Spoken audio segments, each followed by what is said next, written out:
In London, I know 3 people in the last 2 years who have had their phones snatched. I feel like it's very safe, so I would have no problem walking down any alley really at night. You can get housekeeping, a pool, a gym, a library, a restaurant, a games room. Cost me less than half of what my rent in London cost. And I was living with 2 other guys in London as well. I've seen a lot of Thailand and I actually think Malaysia's underrated. The government really seems to be promoting. G'day, I'm Jack, an Aussie expat living in Asia, and today I'm here in sunny Kuala Lumpur with Juna, a 26-year-old from London. Hi Jack, how you doing? Welcome, I'm doing great. I'm very excited to get your perspective. So first of all, who you are, how old you are, and why are you in Malaysia? So I'm Juna, and I'm in Kuala Lumpur because I came here last year to travel because my friend was getting married in Singapore and I really enjoyed Malaysia, and after looking at some YouTube videos I realised that Kuala Lumpur has a really low cost of living, which is really enticing and appealing to me. So I thought I would come and check it out and live here for a couple of months just to see what living here was like really. I absolutely love that. I'm happy that I've inspired you in some way because I'm seeing the same theme, whether it's Aussies or Brits. They see what else is out there, and now young guys are having the confidence to go out and explore, and I love that you've been able to do that. So what do you think are the biggest problems or the main motivations for you to get out of the UK and see the rest of the world on somewhere like Malaysia? Okay, this is a good question. The biggest thing for me from the UK was actually safety.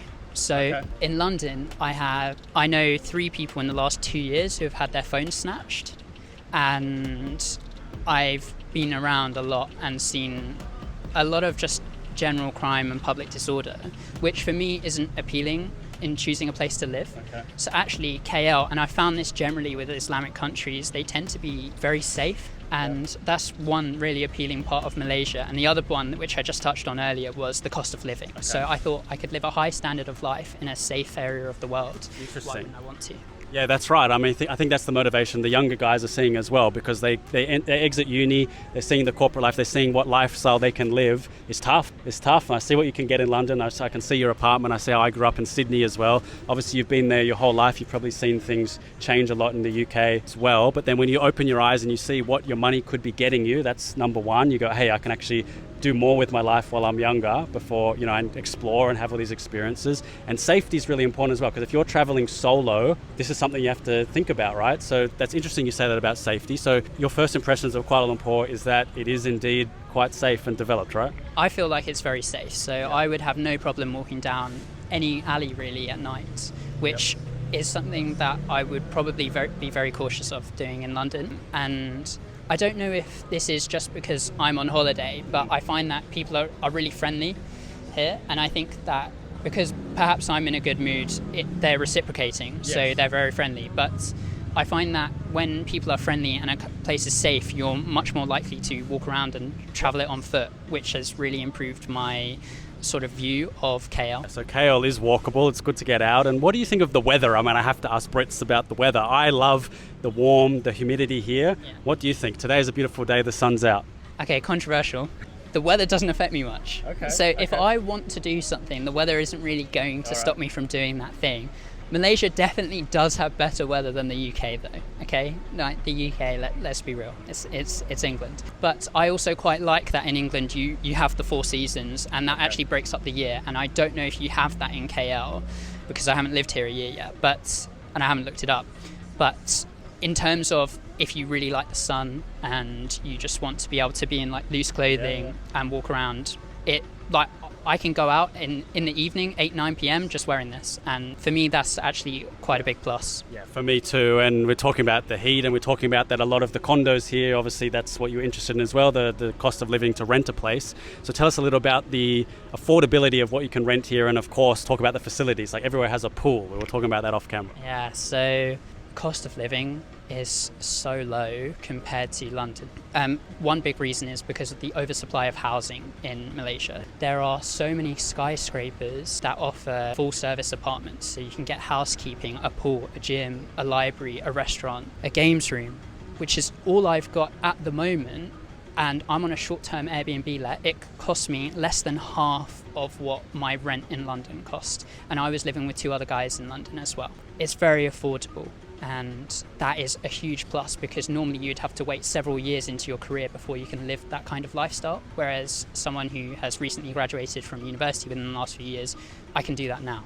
Yeah, that's right. So that matches what I say, guys. So accommodation is probably about a quarter of the price of what you might see in these, major Western cities like Sydney or London. And the general cost of living, I think personally, based on my data and my experience, I think it's about 40%, or about a third to 40% of the price that I would be paying in Sydney. Would you agree with that roughly from your first impressions? Yeah, it really depends on what you're looking for. That's right. I think I'm living very well in the flat that I currently have. Like I mentioned, it's full service, whereas in London, I don't have housekeeping, for example.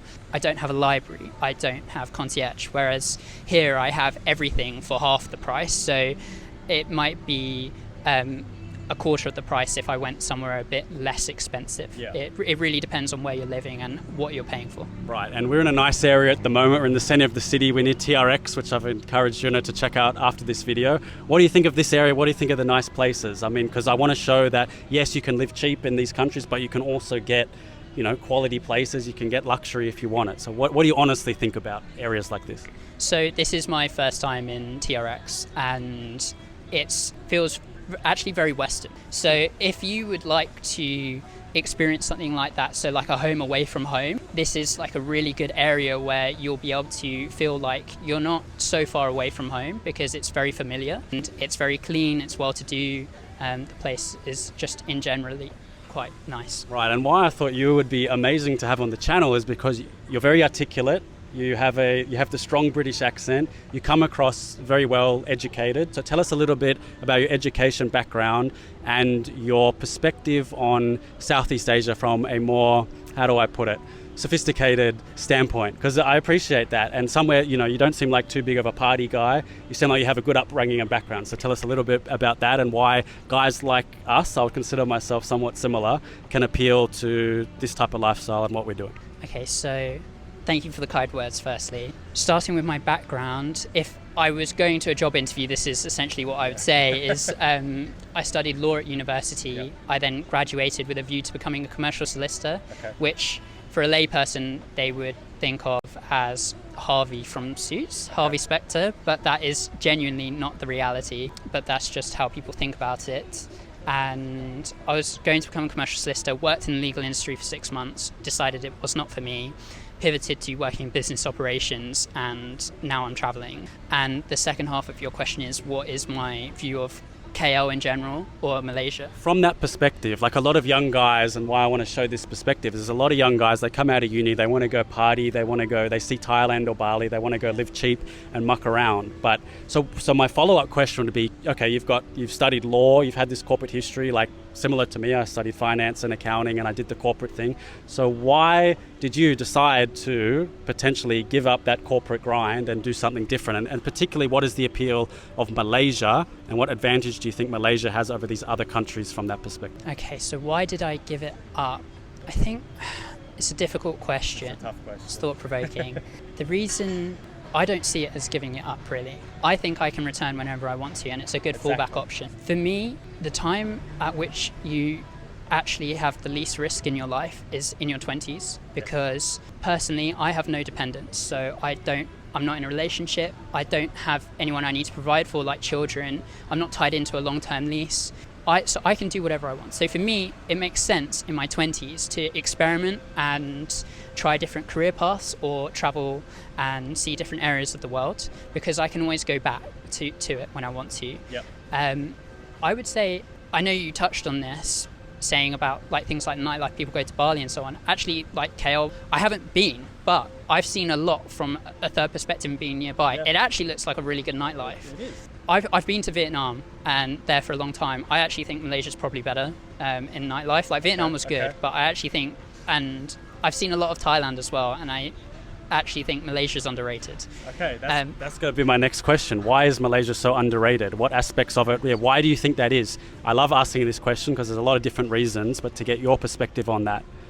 Thailand does a really good job of marketing itself. Okay. So Thailand is all over social media, and so is Bali. Bali is promoted by all the influencers. It seems like those two have a basically hold on the Southeast Asian market for nightlife, and that means that other places like Cambodia, Laos, Malaysia might go unseen. But also, I think Malaysia is, the government really seems to be promoting young professionals. So when you think of all these high rises, it's actually to house young professionals so that Malaysia can have a strong commercial future.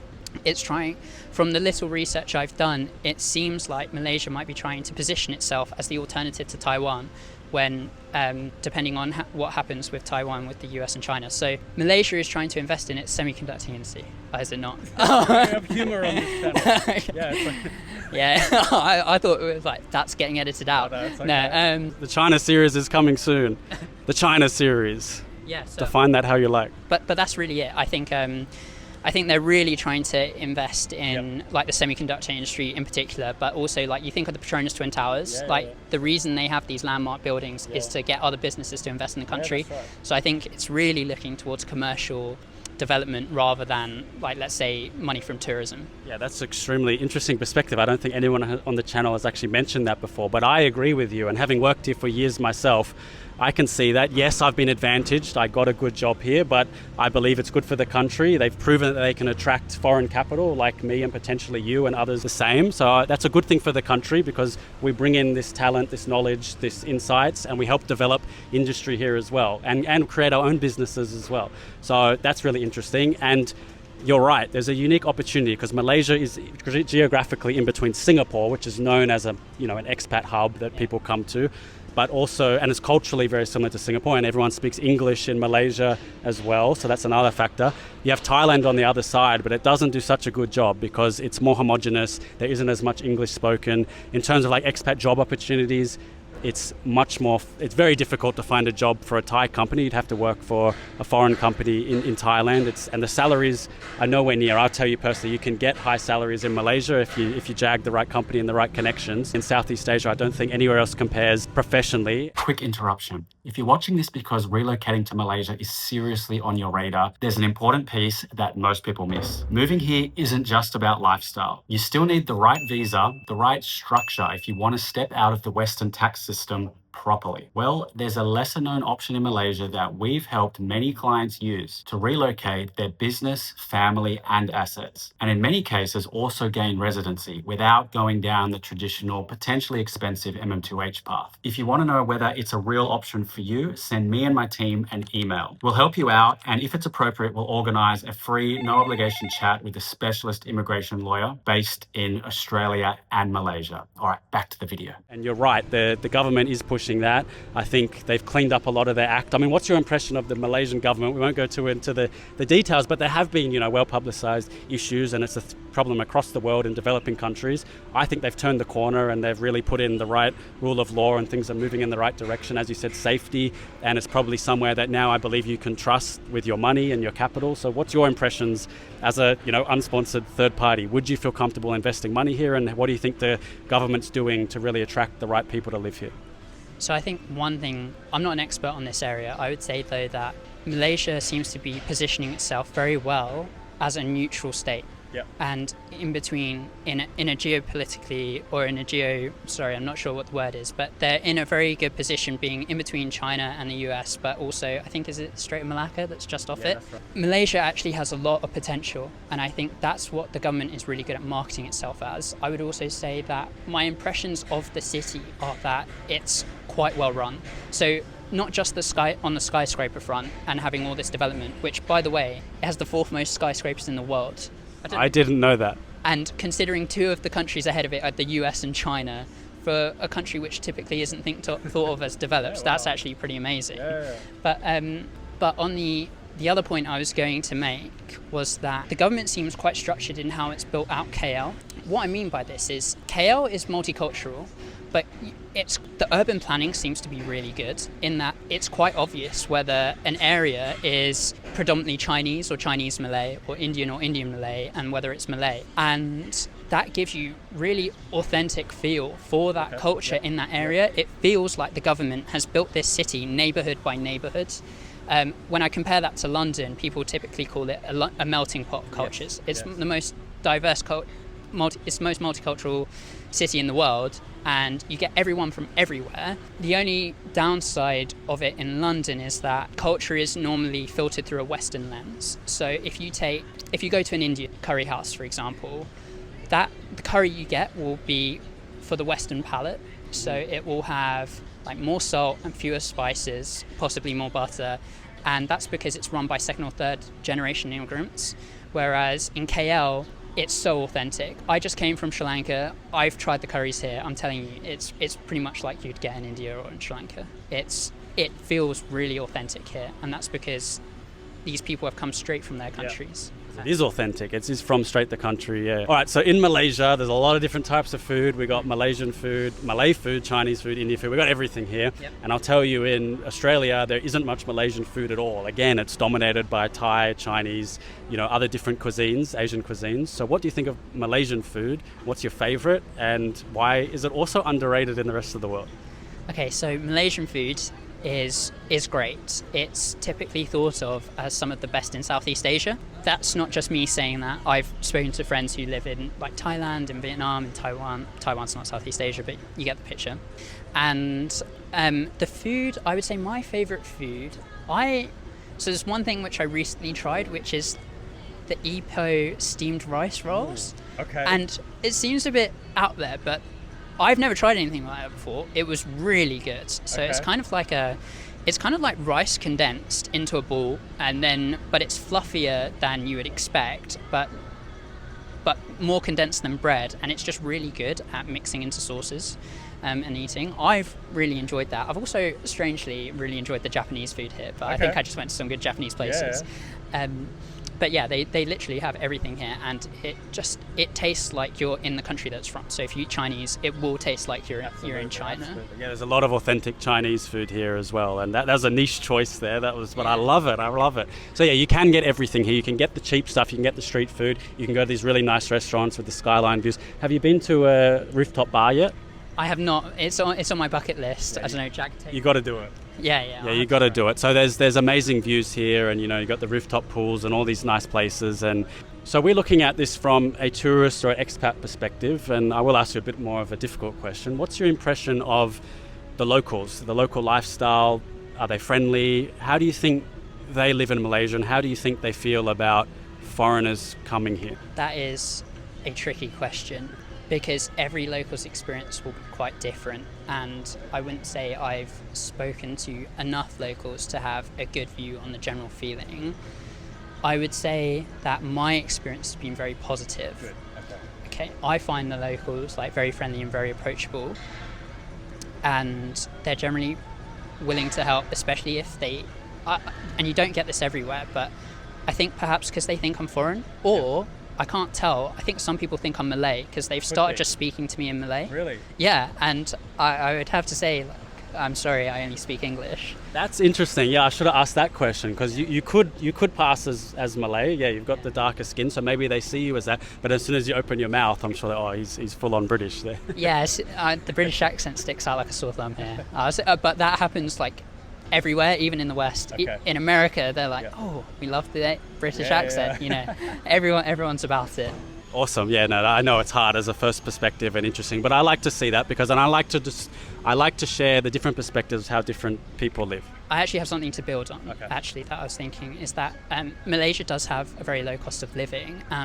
What that makes me think is that locals provide the services that I am paying for, and that makes me think that perhaps locals don't have the quality of life that I have. They obviously do not, in that they do not have full service departments, as an example, but it makes me wonder whether or not how they're living and whether they enjoy it. And I think that they're probably very tight-knit communities. There are things like night markets here, which I haven't experienced before, but I did go to one the other day. And what they don't have in, let's say, money or cash, they make up for in an abundance with community and relationships. So I would say my impression is that they are still a very happy. Oh, absolutely. No, people are happy. They make it work, and some people do have it tough, and that's why I like seeing the local perspective, how they have it. And I also share the other side of the story, that as much as I encourage foreigners to come here, you go where you're treated best. So Malaysians, I know many who go to Australia and they live great lives. They study in Melbourne, they study in Perth, and they just absolutely love Australia. So that might be an opportunity for you as well. So I look from both perspectives that you need to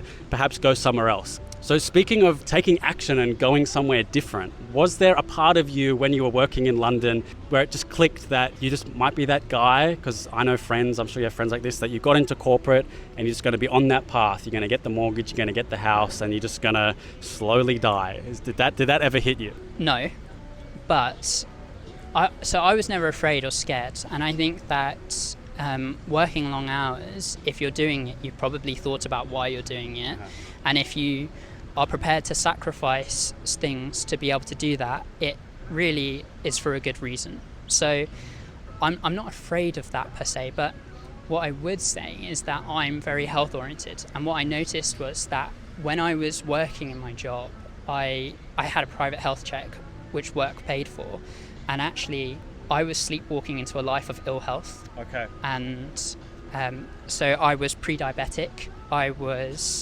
my BMI was unhealthy, my cholesterol levels or my cholesterol ratio was poor.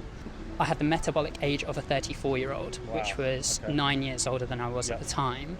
And I thought, what's the point in having everything I want if I'm not well? So I decided I had to turn it around. Like, that day was a massive wake-up call, and I spent the next 9 months working on pretty much sleep, diet and exercise, and within 9 months I had turned it almost completely around. So I then had the metabolic age of a 26-year-old, so I got it down by a year per month. I was no longer pre-diabetic and healthy. I was no longer in the overweight section of the BMI measurement, and I was healthy, and also my cholesterol levels are not as good as I'd like to be, but they have improved.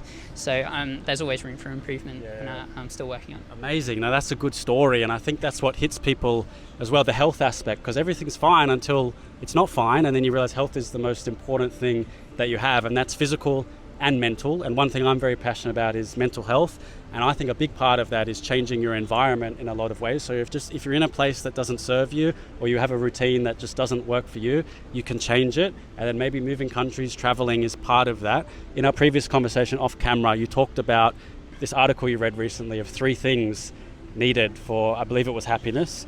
Yeah. What are those things? So I read this article a few years ago. It's more about fulfillment, sort of what makes your life worth living, essentially. Yep. So it said you need 3 things. First is happiness, and happiness is, they discussed it as being the pleasurable feeling you get from chemical releases, so say dopamine or serotonin.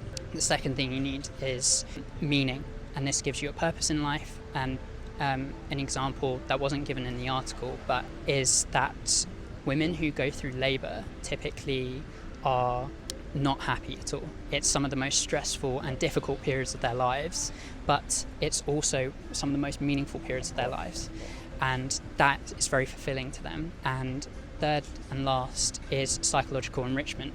And the idea here, and this is something that isn't discussed very much, is how fulfilling it is to do different things. So for you, that could be many different things. A career where you choose many different career paths and do different jobs. Perhaps you travel the world. Perhaps do lots of different leisure activities. Maybe you're spiritual. It could be so many different things for each person. But the idea here is experiencing a diverse range of things throughout your lifetime, and that gives you fulfillment. And why I thought that's relevant is because I know a lot of people watching you just feel stuck because you're doing the same thing over and over again. And we talked about weather earlier as well. So I know I would hate to work in London. If I was doing the same office job in shitty weather, I would be pretty depressed and I would want to move and go somewhere else. I just know that. And then you might be in that situation and not even realize it. So you do need novel experiences. I would encourage travel. It doesn't have to be overseas. It could be within your own country. It could be changing jobs. It could be changing your relationship. It could be changing your environment. And then finding meaning is very difficult. That's not easy, but what's your experience with finding a purpose or a meaning? I just quickly want to go back to something you just mentioned, which was how you wouldn't like to work in London. Okay, so you're not the only one. And the idea is that I was speaking to a partner for a major consultancy firm, which is a global consultancy, and he was telling me the first 5 years of his career, he lived in a different country every year, and that the company actively promoted this. And it occurs to me that a lot of people who work for multinational companies can live abroad for 1 to 2 years and then come back, or travel many different countries. And for me, if you're going to be sitting at a desk for the next 45 years of your life, why wouldn't you want to do that in different continents throughout your lifetime? So this is something that might be worth exploring. So maybe you tried London, you hate London, but don't stay there. You can always experience somewhere else. Yeah, that's right. Try Singapore, try Sydney even. And you made me think, try Malaysia. But something there is something really I'm passionate about as well, and something that I see a lot of people have this limiting belief, that they have this old school thinking. They think if they take a year off, or somehow they have a gap in their resume, that will work against them. That's such old school thinking, and I so strongly disagree with that, and I'll tell you why. So imagine you're doing a job, people, they've been in their job for 5-10 years, right? Say you've done a job for 9 years and you get 1 extra year of experience. That's not going to change anything in terms of your development. Imagine if you didn't work that year and you traveled the world, or you went to Malaysia of all places, and how much would you develop in that year as a person? I can tell you personally, in the 3 years I've been here, absolutely life-changing, changed my skills, my perspective, my connections. If I go back to Australia and get a corporate job, I feel so much more confident. They don't even know what they've been missing, and the skills and everything I've been able to get. So I can only encourage you to do it. And do you see what I mean by that? On this point, I think there is a lot of value actually from taking a break. When I've been for quite a few interviews, and my best interviews, when they ask you about, let's say something like, what's your greatest achievement?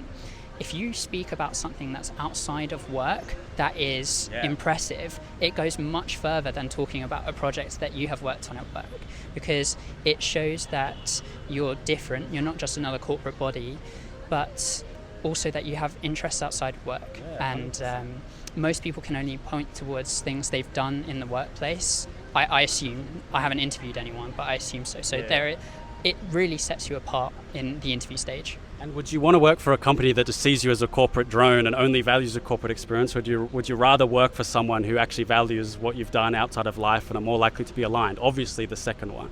So, and that's a huge thing. So if someone asks me if I did get a job one day, hopefully I don't have to get that dreaded job, but if I do, I would talk about my experience in Malaysia and building a YouTube channel. And I imagine that would stand out huge, and they would respect it, because most people haven't done that. Most people can't do it. So it's unique, right? So that could be whatever that is for you. You might be passionate about something else. Try it while you have the chance. And on being young as well, we're only as young as we'll ever be. I think I butchered the quote, but you know what I mean. We'll always be, you're only as young as you are right now. So is there ever too late? I mean, if you want to do something, I think you should try it.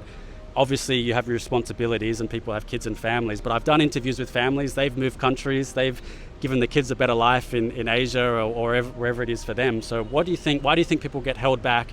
And why don't you think people realize that living in the now, this is the only time that they have? So I think there are lots of things which tie people to a particular place. The most obvious being family and friends and social connections. But also if you have a job in a particular area that doesn't allow you to work in an office overseas, you might also be tied to that area. One aspect why I think Malaysia is so accessible is because when you look at Western countries like Australia or the UK, when you come to Malaysia, because your money goes so much further, the transition isn't as hard. So if you needed to, I don't know, let's say you're really struggling because you've just moved here, you don't have any time to do household chores, it costs virtually nothing, and I literally mean just a few pounds in sterling, to go and get all your clothes laundered. Okay, this is a massive selling point of Asia, is that you can basically outsource all of your chores, and you have a much higher quality of life, which makes living here much easier. Yeah, that's right. It's much more convenient. Then you can spend that time doing things you actually want to do. Another example is I was talking about someone that yesterday, I haven't done groceries in a year because I just get it delivered and it's super cheap, and why not? Obviously tip the driver, and I respect what they do, but if that's the situation, use it. No, it is crazy how cheap things are. Like I was just showing a friend the other day, I ordered a takeaway, it cost me £3 to £4, and I showed him on FaceTime, and I was like, how much do you reckon this costs? And he said, 15 quid, £15, and I was like, it's a fifth of the price. And they give you so much food in Asia as well, it's like having 2 meals. So I just can't stress enough how good the quality of life is. Quickly back to the underrated comment, because we didn't dive deep enough into that. So why don't people know about this, or why aren't people exposed to this? And maybe link that to, you saw my YouTube video, so that's one way people are seeing this. But why is Malaysia underrated in terms of why don't people know about it? Why don't people, what's the impression of Malaysia from a Brit? Do they learn about it? Do they know anything about it? If you just ask the average Londoner, what would they say about Malaysia? They probably wouldn't know anything. Yeah. Is my assumption. Yeah. And the reason I say that is because I was that person. Yeah. Before I came here last year for my close friend's wedding in Singapore, I'd never considered traveling to Malaysia. Right. It's only because I was coming to Singapore and I wanted somewhere exciting to travel that we ended up coming to Malaysia.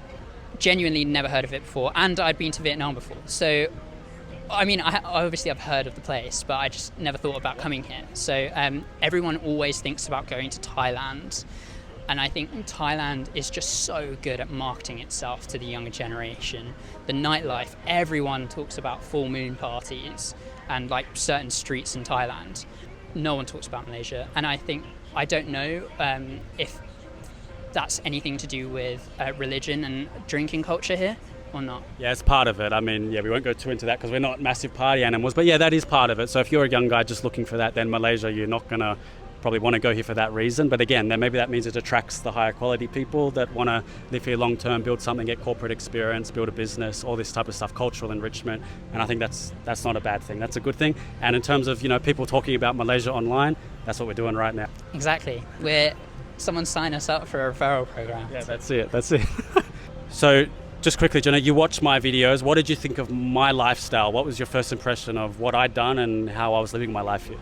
I thought that your lifestyle was great, and I'm not just saying that because you're in front of me.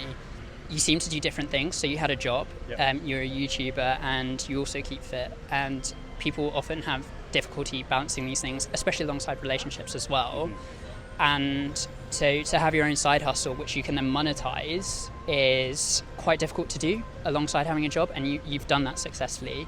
I also think it takes courage to map a path out which is uncertain. You don't actually know where it will lead and what was going to happen. That's right. We were speaking earlier about some of the opportunities you've had from being on YouTube, and those just fell into your path because of what you started. Yeah, that's right.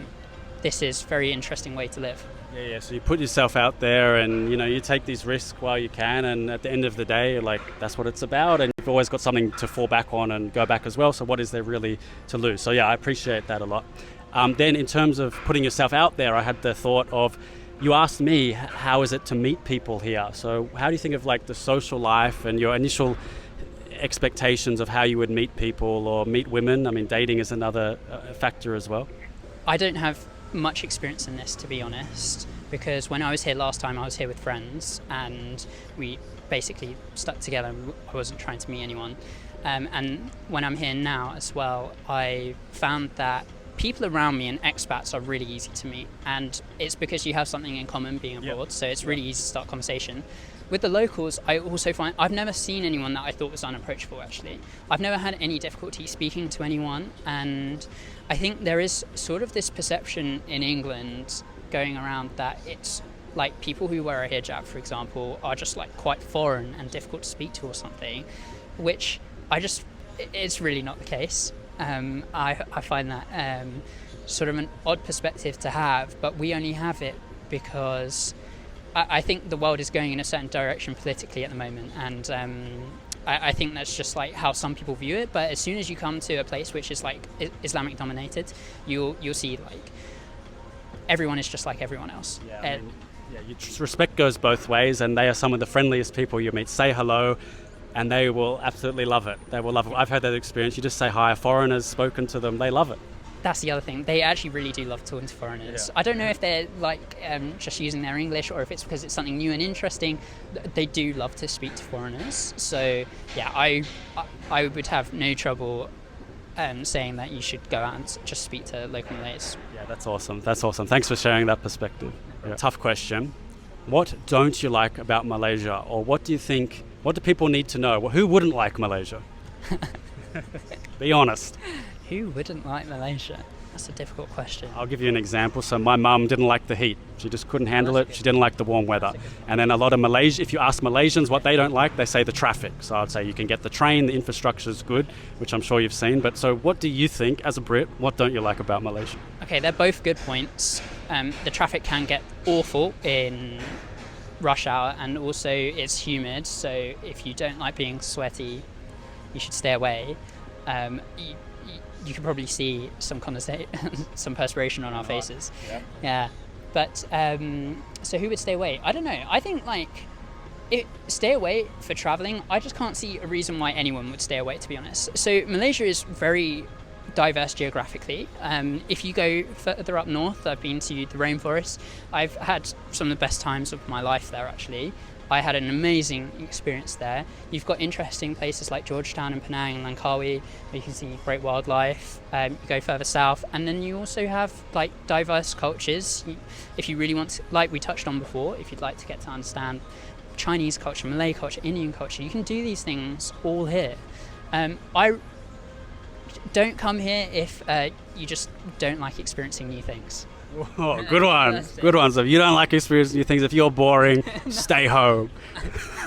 Well, I mean, No, that's fine. That's good. I mean it. So you're traveling at the moment, and you mentioned how important it is to have a regular routine and the importance of that and feeling good and being productive.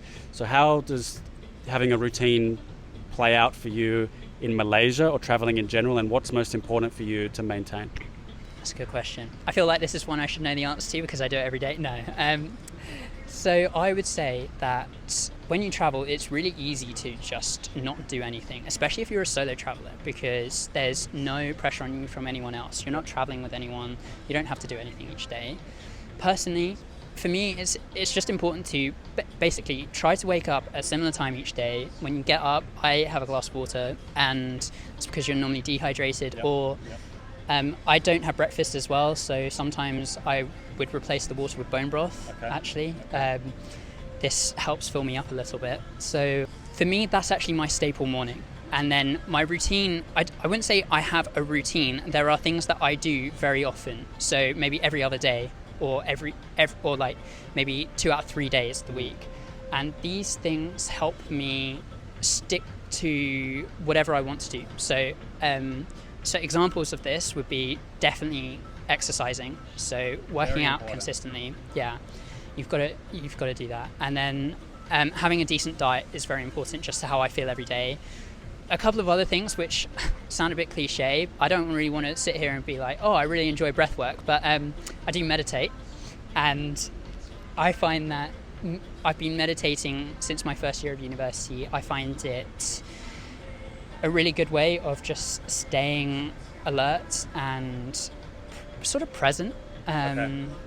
Just it's a really good way to just regulate your emotions, which sounds pretty cliche, but it is true. And the other thing that I do as well is that I have cold showers. So I actually kind of find it a bit hard to do in Malaysia, because I don't know if it's because the weather's so warm or something, but I can't really seem to get my shower cold enough. But, you can't get his shower cold enough. Yeah. Wow. Yeah, but the reason I do these things as well is because I don't drink tea or coffee. So really these things replace caffeine for me. After you step out of a cold shower, you'll feel very awake. So it's kind of like if I was working long hours, then instead of having an espresso, I can just step into the shower, or I could, meditate for 10 minutes. You have a lot in common with my mate David Solar, this Czech guy. He's the peaceful warrior, the digital nomad who's productive. I'll put the video I did with him up here. You should watch this as well if you relate to this. Seriously, you guys have a lot in common. He's from Czech, you're from London, the UK. And it's interesting, I've met people all around the world who watch my channel, but there are guys like us that have these similar values and routines, and I love it. I just love it. So what do you think about like men particularly, because we're men, but meeting people that have similar interests and values to you? It's very important. And I think I grew up thinking that I needed to network, or my friends could only be Australians. They would be the ones who understand me. But when you travel the world and you meet people, actually you might connect more with someone on the other side of the world. It's funny you say that. I've actually found that solo travelers actually tend to share a lot more in common than I would have thought. I would have thought they would be really different to me, actually. But a lot of people, I think it's because we have to actually have a routine to be able to keep ourselves going. Like, it's very easy to travel on your own and get lonely, as an example. Okay, you're literally on your own. It's very easy to get down and allow your mistakes to overwhelm you. And so everyone has these coping mechanisms, because they're free, you can do them anytime, any place, which is why I think solo travelers tend to take them up. So yeah, I think, but in terms of having friends who are just have a lot in common, I personally try to have friends that are very different to me, actually. And so my friend group is quite different. It's actually quite diverse. I find that's actually one of the best things about it, is that no one's the same as anyone else. Yeah, 100%. I mean, that's something that I've spoken about before, but when I came to Malaysia, or whenever you're going to a new country, there's people who want to come here and they would want to have the expat groups and they would want to network with Australians, for example. In my case, I came here with the attitude that, no, I want to meet the locals, I want to network with expats from other countries that I'd never been to, and then being able to do that, I learned a lot from that experience, and then I can see the value in both. But you're right, you want to have people who challenge you or give you a different perspective. That's how you learn and you grow, right? Yeah, not saying I'm a massive solo traveller here, but solo travellers tend to be quite open-minded because because they've gone to so many different places, they kind of see how different people live. Because of that, their friend groups are very different, so they don't mind having friends who are locals and expats. Yes. They don't mind having people who are just incredibly different across the borders. I just thought of something as well. When I used to think of solo travelers, or when I saw a backpacker, I had very negative thoughts or connotations towards them. Back then, not now, but back then I would think, oh, they're just hippies, or they're just screwing around, they're just here to drink, and I didn't have any money. Like, I had all these thoughts, and I know that's what a lot of you think, but then now that I have done a little bit of it, or I've met a lot of different people, it's not the case at all. Have a chat, don't judge them, understand, get to learn their story. They're some of the most amazing people I've met, and you're right, these are the people that have that mindset of putting themselves out there, doing the difficult things, and you will be able to find something in common with them. Yeah, I have to confess, the only reason when I first travelled when I was about 18 was actually because one of my friends pushed me really hard to do it, and I had the best time of my life. Amazing. Okay, so if you haven't done it before, it's just something you just should try, and if it's not for you, it's not for you. But if it is for you, it will really open up your eyes, and you'll see things very differently, and what opportunities are out there, really. Right, so on that, we're going back to a spicy question, but someone who's on the corporate route, they're watching this at night after they've come home from a long day at the 9 to 5. Do you think the corporate grind could be a way for some people to numb themselves and avoid the real self, avoid what they really want to do? Avoid what they really want to do. What do you mean by avoid the real self? Is it a crux? Like, you're told to be socially acceptable, that you buy the house, so then you're working to save for the deposit. Maybe you get the house or you get married, and then you're ticking boxes for other people. But I've seen people in this scenario, some of my friends, honestly, I think are in that scenario. Have they actually explored and come up within themselves what they actually want? So sometimes people can use corporate achievement as being a way to avoid exploring what they really want. It's a tough question, but I'm interested in your perspective. Yeah, I think I understand where you're coming from. I would say that the expectations of others definitely weigh on people, and that they feel a pressure to live a particular way. An example would be that if I take myself very quickly, everyone just thought I was going to become a lawyer, and when I didn't do that, and then I ended up leaving the legal industry, even they were saying, why are you giving up a potentially lucrative career? Everyone essentially, they don't just ask, why have you made the career change? They ask, why have you decided to give up your potential financial compensation? Is what they're really asking. And I think it's quite easy to think of many reasons why someone might do that. But I also think of, like, a lot of people I know, like, let's say you grew up, like, your dad's a vice president of like a large company, and you went to international school, then you go to university, and then you're expected to follow a traditionally successful career path, right? Because everyone you've ever met does the same thing. All your friends are doing it. All your friends' parents have done it. It's very easy to just fall into that. And then because it's everyone else is giving everyone else positive feedback, you think you're succeeding and you're doing what you want to do. And that's, I wouldn't know, but because I haven't done it, but I assume that's how people sleepwalk into midlife crises.